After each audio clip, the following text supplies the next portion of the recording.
कृष्ण कहते हैं हर व्यक्ति अपना स्वभाव लेकर जन्म ले रहा है,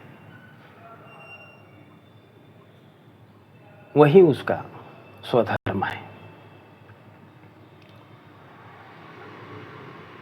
अगर हम व्यक्तियों के स्वभावों को देखेंगे तो मोटे तौर पर ये 3 प्रकार के हैं। एक प्रकार के व्यक्ति हैं जो विचारों में जीना पसंद करते हैं, दूसरे कर्म में, कृत्य में रहना पसंद करते हैं, कुछ ना कुछ करना है। तीसरे स्वभाव के व्यक्ति इमोशंस में रहना पसंद करते हैं।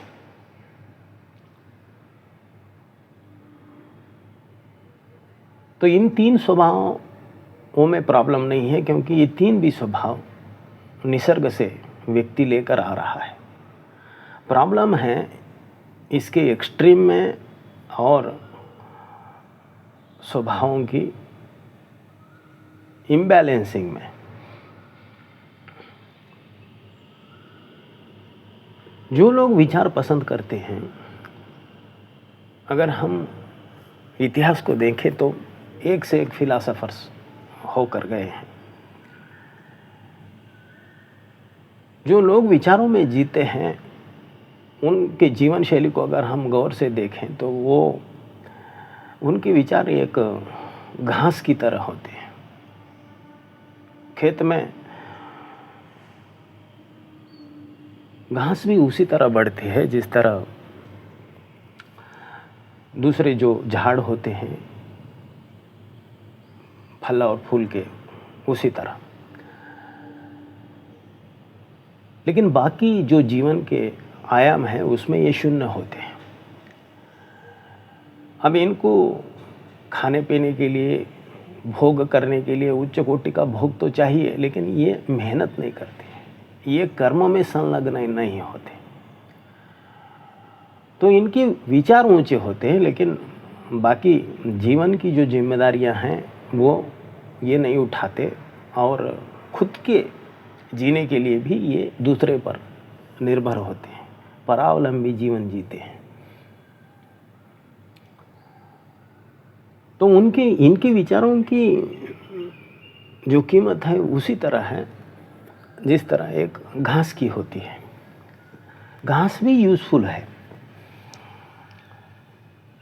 दूसरे एक प्रकार के जो व्यक्ति है, ऐसे व्यक्ति है जो कर्म में इतना संलग्न रहते हैं कि उन्हें पता भी नहीं चलता कि जीवन कब समाप्त हुआ। लेकिन अपनी मेहनत से, अपने संकल्प से वो बाहर के जीवन की जितनी भी सुख सुविधाएं हैं, जितने भी ऊंचे पद हैं, उसको प्राप्त कर लेते हैं। 24/7 ये सिर्फ एक्शन के बारे में ही सोचते रहते हैं। लेकिन अगर हम इनके भीतर की जगत को देखें, इनके स्वभाव को, तो ये भीतर पूरी तरह से सेल्फ सेंट्रिक और ऑब्सेस्ड होते हैं। इनके जीवन में कंटेंटमेंट, फुलफिलमेंट कभी होता नहीं, चाहे ये कुछ भी प्राप्त कर ले, कितने भी शिखर पर जाए, फिर दौड़ वहाँ से उतनी ही रहती है। और पर्सनालिटी में सबसे बड़ा अभाव इनके भीतर जो होता है, वो दूर दूर तक इनके भीतर प्रेम और करुणा का कोई प्रतिबिंब नभी भी नहीं दिखता।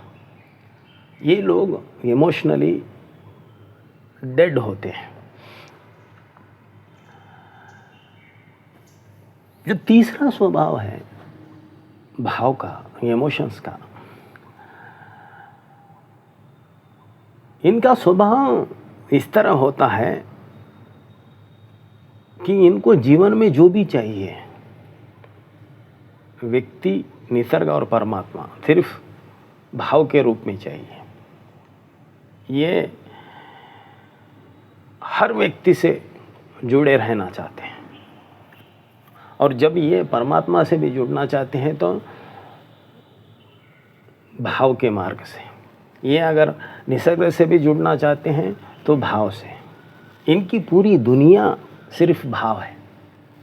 जब ये परमात्मा के पास जाते हैं, किसी मंदिर में जाते हैं, किसी देव देवता के पास जाते हैं, तो फिर इनके भीतर से अश्रु बहने लगते हैं।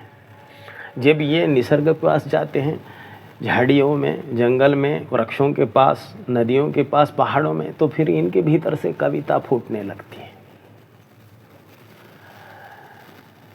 लेकिन इनके भाव का एक्सट्रीमिज़म, इम्बैलेंस इस तरह है कि जैसे बहुत बारिश हो रही है और इतनी बारिश हो रही है कि नदियाँ फिर बाढ़ से बह रही है। उस बाढ़ में सब विनाश ही विनाश है और फिर ये पूरी बाढ़ का जो नदियों का पानी है ये समुद्र में मिल जाता है। अभी इसका परिणाम ये होता है कि जो भी सृजन हो रहा था वो इस बाढ़ से नष्ट हो गया। फिर कुछ दिनों के बाद पीने के लिए भी पानी नहीं है। इमोशनल लोगों का, उनके पर्सनालिटी का जो इम्बैलेंसिंग होता है वो इस तरह होता है।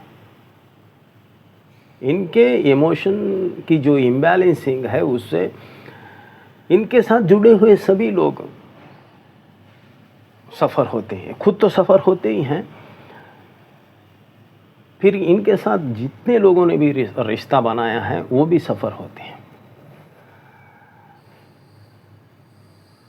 तो इन 3 प्रकार के जो स्वभाव है, ये इनकी मात्रा हर व्यक्ति में ये 3 तत्वों की है।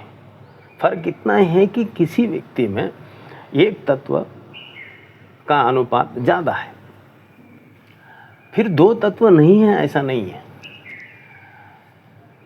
तो इन 3 तत्वों का एक व्यक्ति के पर्सनालिटी में एक्सट्रीमिज़म को रोकना और उसके इम्बैलेंसिंग को रोकना, उसको बैलेंस करना, एक कला है। इसके लिए एक विज्ञान है। इन तीनों को बैलेंस करने की जो कला है उसको कृष्ण योग कहते हैं। इसलिए हर तत्व के साथ कृष्ण ने योग जोड़ा है। सांख्य योग, बैलेंसिंग द थॉट्स, कर्म योग, बैलेंसिंग द एक्शंस, भक्ति योग, बैलेंसिंग द इमोशंस। तो व्यक्ति के भीतर इन 3 तत्वों को बैलेंस करने को कृष्ण योग कहते हैं। अब ये बैलेंसिंग कैसी हो और ये क्यों इम्बैलेंस होते हैं, इसके कारण और इसकी कला ही गीता का संपूर्ण ज्ञान है। गीता के 18 चैप्टर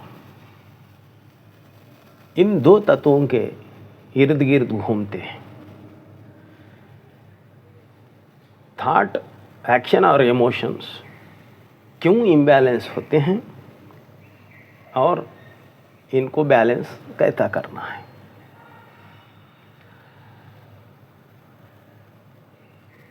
इस पर चर्चा करते रहेंगे,